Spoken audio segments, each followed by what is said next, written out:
다 찾으셨으면 앞에 화면도 나와 있으니까요. 같이 말씀 봉독하시겠습니다. 크게 외치라. 목소리를 아끼지 말라. 내 목소리를 나팔같이 높여 내 백성에게 그들의 허물을, 야곱의 집에 그들의 죄를 알리라. 그들이 날마다 나를 찾아 나의 길 알기를 즐거워함이 마치 공의를 행하여 그의 하나님의 규례를 저버리지 아니하는 나라 같아서 의로운 판단을 내게 구하며 하나님과 같이 하기를 즐거워하는도다. 우리가 금식하되 어찌하여 주께서 보지 아니하시오며 우리가 마음을 괴롭게 하되 어찌하여 주께서 알아주지 아니하시나이까. 보라, 너희가 금식하는 날에 오락을 구하며 온갖 일을 시키는도다. 아멘.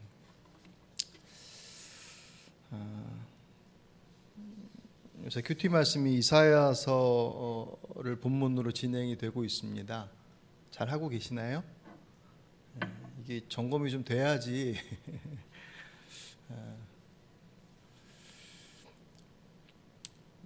이사야서를 보면서 그런 생각이 좀 들어요. 이사야서가 1장부터 66장까지 그 안에 이스라엘의 멸망 이전의 메시지, 그리고 포로기로 끌려갔을 때의 메시지, 그리고 다시금 돌아왔을 때의 메시지가 같이 그 안에 함께 순서대로 있습니다. 어떻게 보면 이사야 선지자, 이사야뿐만 아니라 다른 선지자들을 통해서 이스라엘이 멸망하기 전까지 하나님께서 이러다 망한다, 빨리 돌아와라, 그런 메시지들을 끊임없이 던지시지만 그 말씀에 그들이 반응하지 않아요. 그러다가 이제 포로 멸망당하고 포로로 끌려가고 그 속에서 하나님께서 회복의 말씀을 주시죠. 그리고 그 회복의 말씀을 바라보면서 얼마나 소망하고 기대했겠습니까? 우리가 그때 그 말씀 들을 걸, 망하기 전에 그 말씀 들을 걸, 뭐 그런 어떤 후회, 또 하나님께 죄송함, 뭐 온갖 복잡한 생각들이 있겠죠. 말만 잘 들었으면 이렇게까지 되지 않았을 텐데, 뭐 온갖 내용들이 다 있을 텐데, 그러면서 하나님께서 회복의 말씀을 주시죠. 그 회복의 말씀을 주신 것도 그들이 정말 회개하고 하나님 앞에, 하나님 다시는 저희들이 주님 앞에 이렇게 범죄하지 않겠습니다라고 하는 회개와 자복과 주님 앞에서 이 다짐이 있고 난 이후에 회복의 말씀을 주신 게 아니에요. 그 전에 주께서 회복하실 것을 말씀을 해주셨어요. 그리고 나서 이제 그들이 돌아왔거든요. 오늘 본문 58장의 내용은 돌아온 그들에게 주어진 메시지예요. 그러고 보면 이사야서 안에 보여지는 이스라엘 백성들의 모습은 참 일관된 모습을 가지고 있습니다. 그 일관된 모습이 말씀 앞에 견고하게 서서 그 말씀이 어떻든 상황이 어떻든 그 말씀을 잘 이렇게 따라가는 모습이면 참 좋을 텐데, 거꾸로 그 말씀이 주어지는 상황이 멸망하기 이전, 멸망돼서 포로로 끌려가고 다시금 회복되어져서 자기들이 그렇게 잘한 것도 아닌데 고레스라고 하는 이방의 왕을 통하여서 그들에게 회복의 길을 열어주시는 그 놀라운 하나님의 일하심들을 목격하고 본국으로 돌아왔는데, 그렇게 고대하고 기대하던, 다 돌아온 것도 아니고 여전히 포로로 남겨져 있는 사람도 있어요. 그나마 온 사람들은 여러분 그 느헤미야서나 이제 그 시대의 내용들을 보면 여전히 그곳에 머물러 있기를 원하는 사람들이 더 많았어요. 왜냐하면 포로기 시간이 70년을 넘어서면서 이미 그 자리에서 그런 거 있잖아요. 고향이 어디냐고 그럴 때 포로로 끌려온 사람들은 자기들은 이스라엘이 고향인 거죠. 근데 포로로 끌려온 곳에서 태어난 사람들에게 있어서는 이스라엘이 고향이고 자기의 땅이기도 하지만 자기가 난 곳은 바벨론 땅이에요. 거기서 자라서 자리를 잡은 그들에게 하나님께서 약속하신 약속의 땅으로 돌아가자라고 하는 그 메시지가 아멘하고 모두가 다 자기 갖고 있던 것들을 다 털어버리고 주께로 돌아오는 것, 결코 녹록지 않은 것이죠. 그렇겠죠. 그 자리를 포기하고 쫓아온 사람들이 바로 오늘 본문의 메시지를 받고 있는 이스라엘 백성들이에요. 그러니까 어떻게 보면 물론 그 바벨론 땅에 남겨져 있다라고 해서 다 믿음이 없다라고 치부할 수는 없어요. 그리고 또 반대로 다 왔다고 해서 다 믿음이 좋다고 얘기할 수는 없지만, 그래도 우리가 볼 수 있는, 짐작할 수 있는 것은, 그냥 생각해 보면 그 다 자리 잡은 곳을 포기하고 왔다? 그러면 그들의 마음이, 그들의 믿음이 어느 정도 그래도 하나님의 말씀에 대한 어떤 기대, 또 그런 어떤 신앙적 반응, 그런 모습들로 봤을 때 적어도 그곳에 남겨져 있는 일보다는 훨씬 더, 왜냐면 뭐 옆 동네 가는 게 아니니까. 그래서 돌아온 그들인데 그들의 모습이 멸망하기 이전의 모습과 별다르지 않아요. 오늘 본문을 보시면 그들이 주님 앞에 꽤 열심히 노력했던 장면이 2절에 나와 있습니다. 2절 같이 보시면, 그들이 날마다 나를 찾아 나의 길 알기를 즐거워함이 마치 공의를 행하여 그의 하나님의 규례를 저버리지 아니하는 나라 같아서 의로운 판단을 내게 구하며 하나님과 가까이 하기를 즐거워하는도다. 여기 보면 하나님 날마다 주님을 찾고 알아가기를 즐거워하고 하나님의 규례를 저버리지 아니하는 나라 같아서 의로운 판단을 내게 구하며 하나님께 가까이 하기를 즐거워하는도다. 이 절만 말씀을 놓고 보면 이들의 모습이 꽤 열심히 하나님을 찾았던, 날마다 그분을 찾고 그 규례에 귀 기울이고 뭐 그런 모습들, 심지어는 3절의 말씀 보시면 금식까지 하는 그런 열심을 가지고 있었어요. 근데 3절의 뉘앙스를 보시면 뭔가 이제 불만이 가득 찼죠. 3절 상반절이, 우리가 금식하되 어찌하여 주께서 보지 아니하시오며 우리가 마음을 괴롭게 하되 어찌하여 주께서 알아주지 아니하시나이까. 여기까지의 말씀을 보시면 그들이 그렇게 하나님을 찾고 날마다 구하며 그렇게 했던 이유들은 회복되어서 돌아온 이곳에서 그들이 생각하고 꿈꿨던 모습들로 가나안 땅이 회복되어지지 않음을 그들이 이제 하나님 앞에 구하는 것이죠. 언제까지 이 상태여야 합니까? 국제 정세나 여러 가지 상황들이 예전에 뭐 다윗의 영화를 생각할 것까지는 아니더라도 적어도 자신들의 모습들을 이끌어가는 데 있어 어느 정도의 그들의 기대와 생각들에 부응하지 못한 지지부진한 모습 앞에 그들이 나름 꽤 열심히 하나님의 금식도 하고 뭐 여러 가지 하는데 잘 되지 않는 것에 대해서, 왜 하나님 우리의 금식을 듣지 않으십니까? 왜 반응하지 않으십니까? 포로기 이전에 그들과 포로기를 마치고 나서 그들 안에 변화 중에 하나가 뭐냐면 그들에게 금식이 횟수가 바뀌어졌다고 그래요. 포로기로 끌려갔고 난 이후에 그들 이스라엘 백성 전체에게 시행됐던 금식이 4차례였었대요. 물론 개인적인 금식을 하는 것은 뭐 별개고, 여기서 말하는 금식은 이스라엘 전체가 4번의, 그러니까 지나온 역사 속에서 그 아픔이 있었던 그 순간순간들을 금식의 날짜로 뽑아서 1년에 4번씩 금식하는, 나중에 신약으로 넘어오면서 바리새인들이 일주일에 1번 금식하거나 일주일에 2번 금식하는 것으로 이제 또 이제 바뀌어집니다. 어쨌든 그들이 하나님 앞에 금식까지 하면서 3절의 고백처럼 우리가 금식하되 어찌 주께서 돌아보지 아니하시고 우리의 마음을 괴롭게 하되 하나님 왜 알아주지 아니하십니까? 라고. 여러분 금식해 보셨습니까? 네. 단식은 해보셨습니까? 금식과 단식의 공통점은 밥을 먹지 않는다, 음식물을 섭취하지 않는다라고 하는 공통점이 있다면, 금식과 단식의 가장 큰 차이점은 단식은 밥을 먹지 않는 게 힘이에요. 그러니까 이대로 나 안 들어주면 안 먹다는 죽는 거야. 근데 목숨을 담보로 해서 뭔가를 쟁취해내는 데 있어서 마지막 보루인 거죠. 사실 힘이 있으면 단식할 이유가 없죠. 내가 가지고 있는 힘을 가지고 원하는 어떤 모양이든 내용이든 그것을 해결해 나가면 되는데 그게 할 수 없잖아요. 그러니까 노동 현장, 분쟁의 현장들 속에 가면 결국 맨 마지막에 노동자들이 선택하는 것이 단식으로 가는 게 더 이상 없다라는 거예요. 자신의 어떤 문제를 풀어갈 수 있는 방도나 해결책, 그리고 힘이 없어요. 내 목숨을 담보로 하는 것밖에 되지 않아요. 정말 절박한 것이죠.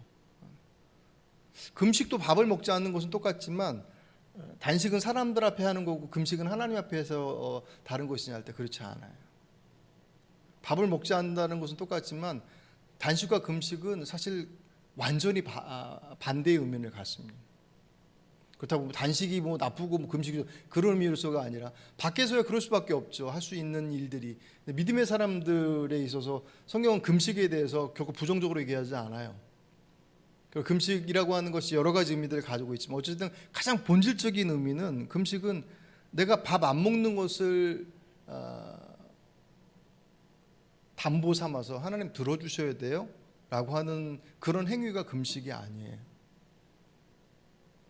금식은 밥 먹어서 할 수 있는 조금의 여지라도 내게 없습니다. 전적인 하나님 앞에 맡김의 고백이 금식입니다. 사실 우리가 잘 오해하고 있는 부분 중에 하나가 바로 금식에 대한 부분이에요. 하나님 안 들어주시면 저 죽습니다 라고 하는 것이 금식의 핵심이 아니라는 거예요. 주님께서 안 먹고 죽을까 봐 야 죽으면 안 되지. 그래서 하나님께서 어쩔 수 없이 그 금식에는 응답하시느냐 할 때 천만에요. 성경에서 말씀하고 있는 금식의 가장 중요한 핵심은 내 힘으로 할 수 없습니다. 주님 그러니까 들어주십시오 그것이 아니라 그 결과에 대한 모든 것까지 하나님 앞에 온전히 맡긴다라고 하는 것이 금식 가장 중요한 핵심이에요. 그러니까 내 몸에 힘을 다 빼요. 내가 원하는 것은 있지만 내가 원하는 소망하는 모습들은 있고 어떤 결과들은 있지만 주님 꼭 그렇게 이루어 주셔야 돼요 라고 하는 것으로 금식을 시작하지만 성경에서 말씀하시는 금식의 의미들은 그렇게 밥 안 먹어서 그것을 쟁취해내겠습니다가 아니라 내 모든 것들을 다 주님 앞에 내려놓으니 결과까지 주께로 맡겨드립니다. 정반대의 결과가 나온다 할지라도 주께로 맡겨드립니다라고 하는 것이 고백이에요. 오늘 본문에서 이들이 하고 있는 금식은 그런 의미 속에서 주께로 맡겨드린다라고 하는 의미의 금식이 아니에요. 그들이 원하는 것, 그것이 어떤 회복이 됐든지 그들의 문제가 해결되는 것이 됐든지 그것을 얻어내기 위한 목적으로서 선택된 방식이 금식일 뿐이에요.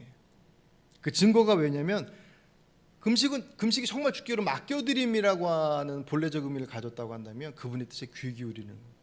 주께서 뭐라고 말씀하시는지, 내가 지금 이 길로 가고 있는 것이 맞는 것인지 아니면 멈추어 서서 그 길을 다시금 조정해야 될지에 대한 것을 내 안에서 이러저런 계산과 이런 경험과 그런 것들을 다 내려놓고 완전히 다 내려놓고 주 앞에 전폭적으로 맡겨드리는 행위. 그리고 금식은 자랑일 수 없어요. 내가 뭐 40일을 했네, 뭐 며칠 작정 기도를 했네, 여러 가지 밥 안 먹고 기도하는 것이 내 연약함에 대한 고백이지 자랑일 수 없다는 거죠.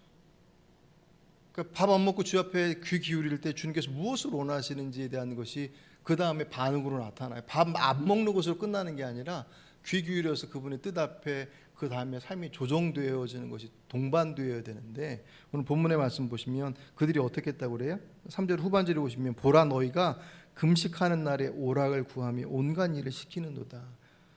오락을 구하며 온갖 일을 오락을 구한다라는 것 자체가 이익을 취한다는 의미를 가지고 있고 온갖 일을 시킨다라는 것은 금식하면 하나님 앞에 구하고 있으면서도 다른 이들에게 자신에게 그러니까 지금 이 대상자들은 일반 평민 이하의 사람들이 아니에요. 지도자 그리고 뭔가 누군가를 다스리고 부리는 위치에 있는 사람들에게 던져지는 말씀들이에요. 금식을 하면 하나님의 앞에 뜻을 구하는데 그 안에서 자신의 그 수하에 있는 사람들에게 더 많은 일을 시켜요. 4절 보라 너희가 금식하면서 논쟁하며 다투며 악한 주먹으로 치는도다. 오늘 너희가 금식하는 것은 너희의 목소리를 상달하게 하려는 것이 아니니라. 금식을 하면서 논쟁하며 다투며 악한 주먹으로 치는도다. 그러니까 하나님의 뜻과는 상관없이 그들의 삶은 그냥 그대로 지속이 되고 있어요. 금식을 하면서. 그러니까 밥을 안 먹는 것으로 수단을 삼아서 자신이 원하는 것을 쟁취해내는 것이지 그것은 주님의 뜻과는 상관없는 일을 하고 있더라는 거죠.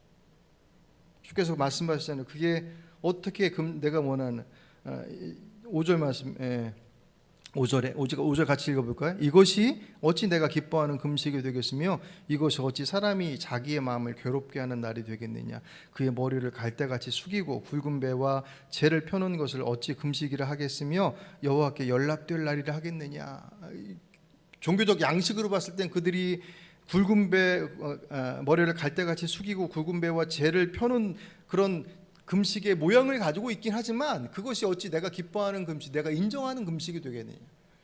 니들이 정말 나를 의지하고 있는 게 맞냐? 내 뜻을 구하고 있는 것이 맞느냐라고 하는 것에 대한 말씀을 주시죠.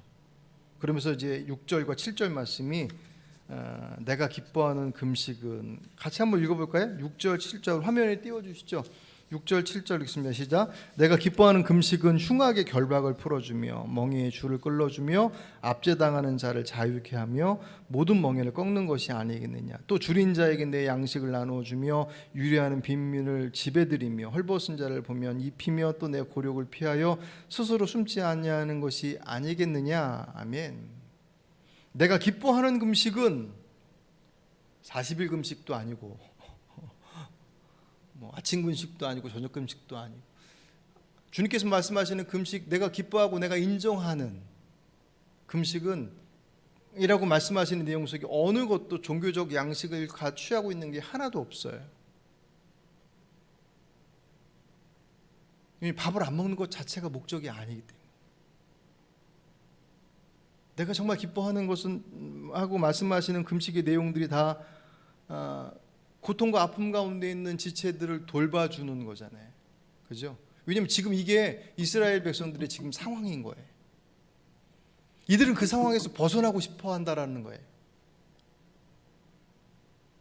벗어나기 위해서 금식도 하고 주님도 찾기도 하고 날마다 그분의 뜻을 찾기도 하고 그런 여러 가지 종교적 장식들은 많이 가지고 있는데 정작 그들이 해야 할 현장들 속에서는 그들을 돕는 것이 아니라 그들을 오히려 억압하고 있다는 주께서 인정하시는 금식은 주님의 뜻은 너희들이 나를 날마다 찾아오는 것도 좋고 예배를 드리고 주님의 뜻에 귀 기울이려고 애쓰고 노력하는 것도 정말 중요한데 들었으면 정말 그렇게 내가 원하는 것이 무엇인지를 너희들의 삶의 자리 속에서 살아내야 되지 않겠느냐.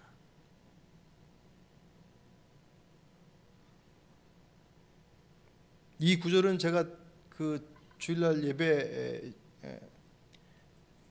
그 부르심 맨 처음에 종 땡땡땡 치고 나서 그리고 조용한 기도를 드리고 나서 여러분들에게 이렇게 고백하는 구절, 대표적인 구절 중에 하나입니다. 요새는 127절 시편 127편을 계속 이렇게 낭독을 하지만 그 이전에 제가 이 말씀을 자주 사실은 낭독을 했었습니다. 정말 주님께서 기뻐하시는 금식은, 여기서 말하는 금식이라고 하는 것 안에 주님께서 기뻐하시는 예배는, 주님께서 기뻐하시는 헌신은, 헌금은, 모든 어쨌든 그 모습들을 통하여서 하나님의 인도하심들을 구합니다라고 하는 우리들의 행위들이 다 포함되어져 있는 것들, 똑같이 다 여기에 다 그 내용들이 6절 7절의 말씀을 다 똑같이 적용되어지지 그렇지 않을 거예요. 상황이 다를 수도 있습니다. 이 코로나 시대 가운데 하나님께서 원하시는 금식은 무엇일까? 하나님께서 원하시는 기도는 무엇일까? 이것은 우리의 기도가 필요 없다거나 금식의 행위가 필요 없다라고 하는 건 절대로 아니에요. 왜냐하면 금식 자체가 그 행위를 함으로 인해서 내가 할 수 없습니다라고 하는 것이 나의 고백이거든요. 그렇잖아요. 밥 한 끼 안 먹는 거, 다이어트 하면서 안 먹으려면 하루에 한 끼도 두 끼도 안 먹을 수 있으면서 간헐적 단식, 그래서 하루에 한 끼만 먹고 그러면서 잘 버텨나가고 잘 이겨나가고 잘 익숙해 나가면서도 금식하려고 딱 한 끼 안 먹으려고 그러면 몸이 바르르 막 떨려요. 해보세요. 틀림없어요. 이 행위가 중요하지 않다라는 게 절대로 아니에요. 분명히 그 행위 안에 가지고 있는 고백이 분명히 있어요. 기도도 마찬가지고 예배도 마찬가지고 모든 우리들의 신앙의 행위들, 제가 우리들의 삶의 자락들을 자꾸 강조하니까 우리가 하나님 앞에 예배하거나 신앙적 고백으로 드려지는 모든 신앙적 행위 자체가 별 의미 없는 것처럼 오해하는 분도 있는데 천만에요. 그게 정말로 주님 앞에 고백되어야 돼. 이 기도의 자리도 마찬가지잖아요. 주님께서 다 아시는데, 아까 서두에 말씀드렸던 것처럼 주님께서 그들이 하나님 회복시켜 주십시오라고 얘기하지 않았음에도 불구하고 먼저 주님께서 너희들을 회복시킬 거야라고 말씀하셨어요. 그런데도 불구하고 돌아온 그들이 회복이 더딘 거예요. 금식도 하고 뭣도 하는데 잘 안 돼요. 안 되는 이유가 바로 주님께서 말씀하신 내가 기뻐하는 금식이라고 하는 것에 대한 내용으로 설명되어진 것 안에 왜 그들의 부흥과 그들의 회복이 더디었는지에 대한 이유가 그대로 들어가 있습니다. 주님께서 그들을 통해서 하나님의 나라가 세워지기를 원하셨어요. 그들은 손발 다 놓고 있는데 저절로 그 나라가 부강하고 강대해져서 하나님의 나라를 저절로 이루어내. 천만의 말씀. 절대로 그렇게 이루어지지 않습니다. 그들이 답답하니까 하나님 앞에 그렇게 이러저런 행위들을 하면서 구했지만 주께서 원하시는 것은 그 행위 자체가 아니라 그 행위를 통해서 정말 주님께서 원하시는 게 무엇입니까? 라고 하는 것을 우리의 삶의 자리 속에서 보고 우리의 몸이 그것을 쫓아가지 않는다면 그 모든 종교적 행위들이 의미를 가질 수 없다라는 거예요. 근데 사실 더 놀라운 것은 그렇게 말씀하시고 나셔서 내가 기뻐하는 음식은 이런 거야 라고 말씀하시고 나셔서 주님께서 약속하신 그 응답, 내가 기뻐하는 금식, 내가 원하는 내 뜻을 따를 때 내가 이것을 약속해 줄게 라고 하는 내용이 8절부터 12절까지 쫙 나와 있어요. 길지만 한번 보실까요? 한번 읽어보겠습니다. 그리하면 내가 기뻐하는 금식 그 내용들을 따르면 그리하면 내 빛이 새벽같이 비칠 것이며 내 치유가 급속할 것이며 내 공의가 내 앞에 행하고 여호와의 영광이 내 뒤에 호위하리니 네가 부를 때에는 나 여호와가 응답하겠고 내가 부르짖을 때에는 내가 여기 있다 하리라. 만일 내가 너희 중에서 멍에와 손가락질과 허망한 말을 제하여 버리고 줄인 자에게 내 심정이 동하며 괴로워하는 자의 심정을 만족하게 하면 내 빛이 흑암 중에서 떠올라 내 어둠이 낮과 같이 될 것이며 여호와가 너를 항상 인도하여 메마른 곳에서도 내 영혼을 만족하게 하며 내 뼈를 견고하게 하리니 너는 물된 동산 같겠고 물이 끊어지지 아니하는 샘 같을 것이라. 내게서 날 자들이 오래 황폐된 곳들을 다시 세울 것이며 너는 역대의 파괴된 기초를 쌓으리니 너를 일컬어 무너진 데를 보수하는 자라 할 것이며 길을 수축하여 거할 곳에 되게 하는 자라 하리라. 아멘. 이 내용은 그들이 소망하는 내용들이. 하나님 우리 회복시켜 주신다고 말씀하셨잖아요 라고 하는 내용들이 여기에 다 들어가 있어요. 8절부터 12절 안에 그들에게 약속하신 내용이고 그들에게 이루시겠다고 말씀하신. 대신 조건이 뭐라고요? 내가 기뻐하는 금식. 너희들이 정말 나를 찾는다면. 서두에 이사야서의 말씀의 메시지의 모습들이 이 시대 안에 혹 우리에게도 그와 같은 주님 앞에서의 하소연 아닌 하소연을 하게 되는 날이 오지 않아야 될 텐데 라는 생각들을 해요. 한국 교회의 부흥기를 지나서 이건 뭐 그냥 겉으로 나타나는 것들이긴 하지만 어쨌든 지금의 상황들은 코로나라고 하는 것들을 빼놓고라도 뭐 빼놓지 않고 같이 보면 더 심각하긴 하지만 그걸 빼놓다 하더라도 한국 교회가 가지고 있는 그 부흥의 곡선들이 지금 꺾어져 버렸어요. 단적인 예로 제가 교회학교 얘기를 자주 하지만 예전이라고 하는 게 20년 전이에요.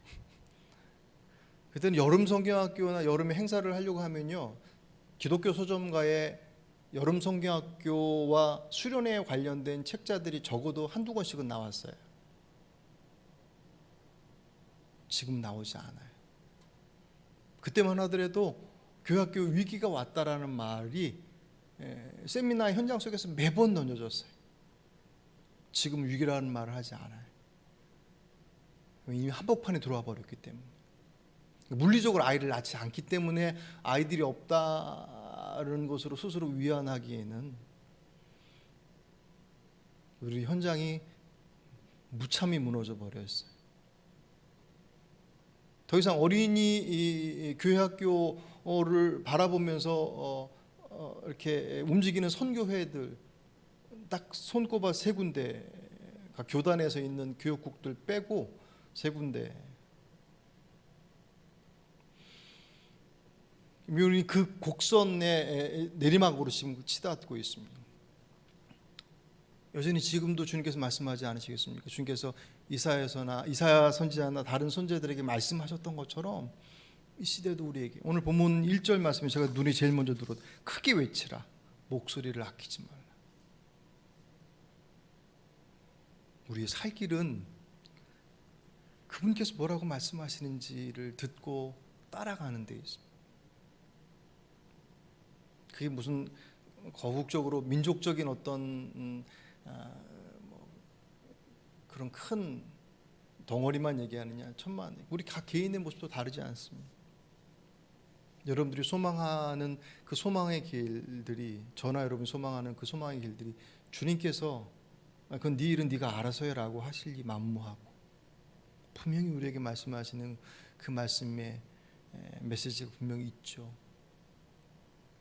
그 말씀은 아예 못 듣는다고 한다면 뭐 더 말할 것도 없고, 들을 수 있는 자리 가운데 있는데 귀 기울이지 않고, 오늘 이들이 하고 있었던 것처럼 여러 가지 종교적 행위와 내용들은 가지고 있지만 우리들의 삶의 자리 속에서는 그분의 뜻에 귀 기울이고 있는 것처럼 보이지 않는 증거들이 교회 안에서는 잘 안 보이는데 교회 밖을 떠나서 보니 세상과 구별되지 않는 삶의 방식들과 내용들을 가지고 있다고 한다면, 이사야서의 말씀 속에서 주님께서 맹렬하게 경고하시고 말씀하시는 그들과 다르지 않습니다.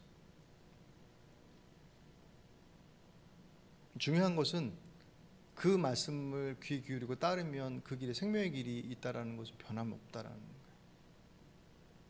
그게 그 시작점들이 우리 안에서 거국적으로 하지 않고 우리 각 개인의 삶 속에서 그분의 말씀 앞에 있을 때, 우리의 매 주일의 예배가 그렇게 정말 주님의 말씀에 귀 기울이는, 근데 어느 순간이 돼버리면, 영적으로 무뎌져 버리면 귀 기울이지 않거든요. 오늘 말씀 여러분 보면서 이들이 이 말씀 보고 그들이 얼마나 고대하던 그 내용들이 지금 8절부터 쭉 나와 있어요. 그리고 나서 이들의 모습이 변했을까요? 그들이 그렇게 기대했던 것들인데, 그들이 생각하는 회복과 하나님께서 말씀하시는 회복의 현상들은 똑같아도 목적이 달라요.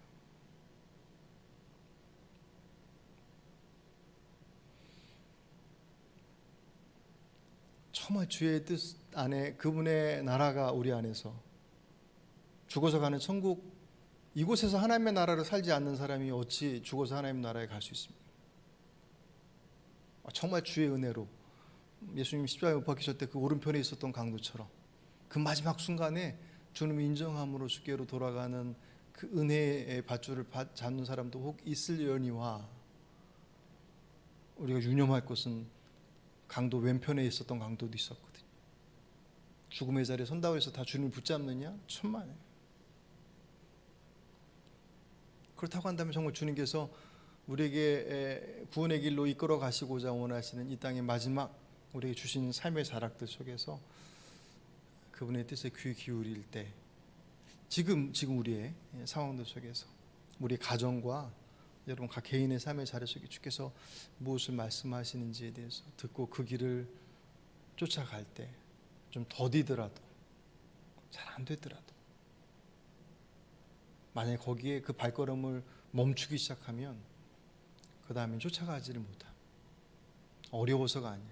듣지 않아요. 이들이 이 말씀을 듣고 나서 돌이켰었겠냐? 천만에 돌이키지 않았어요. 차라리 그냥 일주일에 한 번 금식을 하고 말지, 여기 나오면 그들이 해야 될 게 너무 어려워요. 주의 나라를 위해서 고통과 아픔 가운데 있는 그들 동족들의 같이 포로로 끌려갔다 돌아온 이들이, 그들의 모습, 그들을 통해서 이루실, 여러분 이사야서 말씀 보시면 누구 한 개인에 대한 말씀이 아니라 그들 다 공동체를 통해서 계속 말씀하십니다. 그 말씀을 그들이 듣고서 거기에 반응한, 우리가 기대하던 답을 주셨네? 라고 해서 그들이 했던 금식의 방식들에서 머물지 않고 억압했고 그렇게 자신들의 욕심대로 살았던 삶의 방식들을 조절해서 정말 주의 뜻을 따를 때 하나님께서 약속하신 것들을 그들이 기대하고 꿈꾸며 이루었느냐 할 때 그렇지 못했어요. 그게 두려운 거죠. 저나 여러분에게서 주신 말씀이 우리에게 있어서 그 길을 못 들어서가 아니라 이미 답을 주셨는데 그 길을 따라가지 않고 여전히 세상의 소리 가운데 내가 보기에 괜찮아라고 하는 나의 기준들 속에서 이만큼이라고 하는 내 중심성에서 벗어나지 못한다고 한다면 약속의 말씀은 우리에게서 절대로 저절로 이루어지지 않습니다. 모쪼록 이 저녁, 아니 앞으로 우리들의 삶, 언제까지 우리에게 그 생명의 날들을 주실지 모르겠지만 그 살아나가는 날 동안 주님의 말씀 앞에 정말 귀 기울이는, 그래서 그분의 길을 쫓아감으로 그 길가에 있다는 것만으로도 주의 은혜의 그 풍성함들을 누릴 수 있는, 그리고 그 누림이 우리 주변에 있는 그분을 알지 못하는 이들에게 구원의 통로가 되어주고 축복의 통로가 되어지는 복된 사명을 감당할 수 있는 저와 여러분이 될 수 있기를 주의 이름으로 부탁을 드립니다.